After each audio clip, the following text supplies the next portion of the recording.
یہ 26 دسمبر کو سننے میں آیا ہے کہ سورج گرہن لگے گا.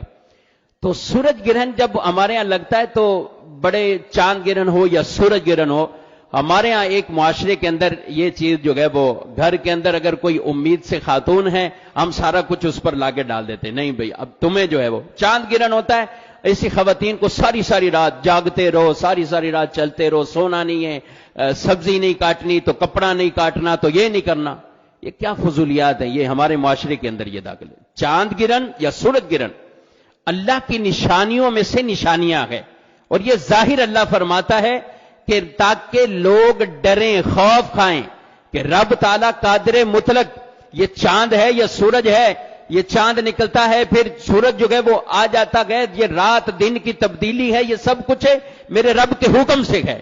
اللہ کی تخلیق کی ان نشانیاں ہیں، رب کی قدرت کی نشانیاں ہیں. تو یہ اللہ اپنے بندوں کو ڈرانے کے لیے ظاہر فرماتا ہے.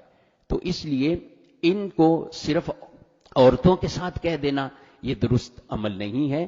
عورتیں اپنے معمول کے کام بھی کر سکتی، گھر میں آرام کرنا ہے آرام بھی کر سکتے ہیں، کپڑا سبزی کچھ بھی کاٹنے والا کوئی ایسی ممانعت والی چیز نہیں ہے.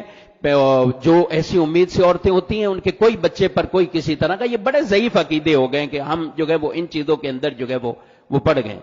رسول اللہ صلی اللہ علیہ وسلم کے زمانے میں بھی کچھ لوگوں نے جو ہے وہ ایسی باتیں کی تو آپ صلی اللہ علیہ وسلم نے اس سے منع کیا. یعنی عورتوں سے متعلق نہیں، کسی حوالے سے کہہ دیا کہ یہ سورج گرہن اس وجہ سے لگا ہے، یہ بارش اس وجہ سے ہوئی، یہ معاملہ اس وجہ سے، تو آپ کی تعلیمات آپ نے اس سے منع فرمایا. تو اس لیے سورج گرہن ہو یا چاند گرہن، شریعت میں اس کی نمازیں ہیں باقاعدہ. چاند گرہن کی بھی نماز اور سورج گرہن کی بھی نماز ہے، اس کی باقاعدہ نمازیں ہیں. آپ نماز کا اہتمام کریں.